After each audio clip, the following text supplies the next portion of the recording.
Where once was silence, the sound of industry is returning. So where are these parts destined for? The parts here for Nissan. We've got some parts there for Honda and some parts there for Jaguar Land Rover. And should there be this many of them stacked up around the place? No, this is the overproduction that we're producing every day. Pre-coronavirus, £30,000 worth of parts were shipped to major car manufacturers every day. Since reopening 2 weeks ago, just £15,000 worth in total have left this factory, and there's no certainty ahead. We don't know what's going to happen. We get told by customers that, OK, this is probably going to happen next week or the week after. That's been going on for 6 weeks. Have there been doubts about whether or not it would be survivable? Absolutely. Absolutely. What are your numbers looking like for the next quarter? For the next quarter, they're around about 50% of the same quarter last year. So the months ahead look bad. The ones behind have been far, far worse, both here and across the nation. Economic output collapsed by more than 20% in April. That's the largest monthly fall on record. Car production slumped by 90% as factories ground to a halt, and restaurants and hotels dropped by almost the same as most of them shut too. These numbers dwarf the drops we saw during the global financial crisis and pretty much every other recession. The really important GDP numbers now, though, are the ones in the future. How do we get out of this, and quick?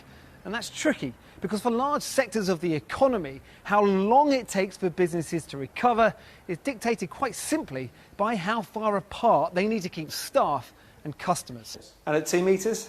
2 metres. Well, this is 2 metres, yeah, so we can fit 2 tables. Yeah. That one and that one. Hamish says social distancing could make reopening impossible. If it drops to 1 metre, though, he might just make a profit. And that's 4 tables, not 6. But that's a hell of a lot more opportunity to have some revenue and keep this business safe. Today's dire GDP figures come as no surprise to Hamish. There is no reserve, there's no strength in the company anymore. We will lose £2 to £3 million over this year. 2 to 3 million? Not this one pub, I have 19 pubs. Today's figures no surprise either to the Prime Minister. If you think about it, coronavirus is likely to hit a country like the UK economically very hard. We depend on services, on human contact, many things that the coronavirus makes very, very difficult. But we're also very resilient and a dynamic economy, and we will bounce back. Less bullish, though, is the Governor of the Bank of England. We do. We've already taken very big action, and that's still going on, I should say. And we have to be ready for that, because we are still very much in the midst of this. Still in the midst of it, his words. But to survive, countless businesses need to be near the end of it. Our season lasts until September, so we don't have long to kind of be able to make up for lost time, and also make enough money to get us through the winter. That's a huge concern for us. As bad as today's figures are, they could have been worse without the government's furlough scheme. Now the fear for many aren't GDP figures from spring, but the unemployment figures that may lie ahead in summer, autumn and a cold, cold winter. Well, joining me now is Ken Clarke, who amongst many senior ministerial roles was Chancellor of the Exchequer for 4 years in the Conservative government in the 1990s. Thanks for coming on the programme, Ken Clarke, and braving the rain. Will we bounce back, and how quickly will it be? Well, you're into guesstimates at the moment, because we've not had a recession this deep in my lifetime, and we've not had a recession caused by this. We haven't had a pandemic, which we don't know we're going to have to live with to a certain extent for a long time to come. I hope Boris is right, but I don't personally think we're going to bounce back.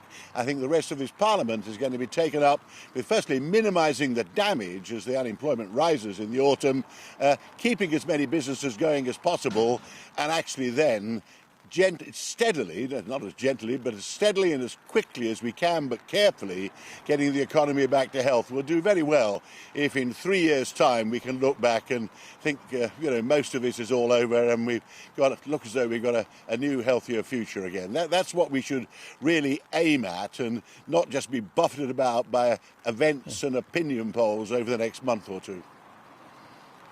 Well, if you were in charge now, would you be doing anything differently to Rishi Sunak, the Chancellor? I wouldn't say I definitely would. I mean, odd minor things, but I think Rishi reacted very promptly with his furlough scheme and everything else. And I think so far so good. I would say to Rishi, in a way, believe it or not, this is the easy bit. Going into lockdowns easier than coming out of it, and actually finding free money. Actually producing, borrowing and printing vast sums of money in order to save people's jobs makes you quite popular, and that's fine. But he's quite right to say we can't possibly afford that, the furlough scheme, beyond October. And the real problem comes now, because he's going to have to spend more money. But one day, in the not-too-distant future, you're going to have to repair the public finances. So the money now is not unlimited. There isn't free money without consequences. You've got to target it very well in the short run to minimise the damage, in the long run to have a new economy in new future markets, and actually also to train and retrain all the staff and all the people whose whole lives have been shattered by losing what they thought were good jobs. OK, how competent do you think the government has been overall in terms of handling the COVID crisis, and especially handling the end of the lockdown? Well, I have avoided all that in interviews. I mean, half the world is sitting locked down, as I've been for 10 weeks or so now, following the news closely, sitting in my sitting room, and, you know, as time goes by, we all become certain that we would have done this, we would have done that. It's too easy with hindsight, and the government's going to have a terrible time. We'll have an inquiry, and everybody will look with scapegoats. I mean, I would have done things differently. I went into lockdown myself a week before the government announced it. And I had friends, very good friends of my age, who were trying to persuade me to do it a week before. We obviously, now we can see, went into lockdown too late. That's probably the most unfortunate thing that happened. But had they gone into lockdown a fortnight earlier, then half the public would have ignored it. The opposition would have denounced them. All our right-wing backbenchers would have said they were panicking and so on. So it's too easy. So I don't go back second-guessing. I think the thing to do is to say it may work out. It's been a bit of a shambles at times. OK. But let's all hope we don't have a second peak. OK. Ken Clarke, thank you very much indeed. Got to leave it there. Thanks, Ken.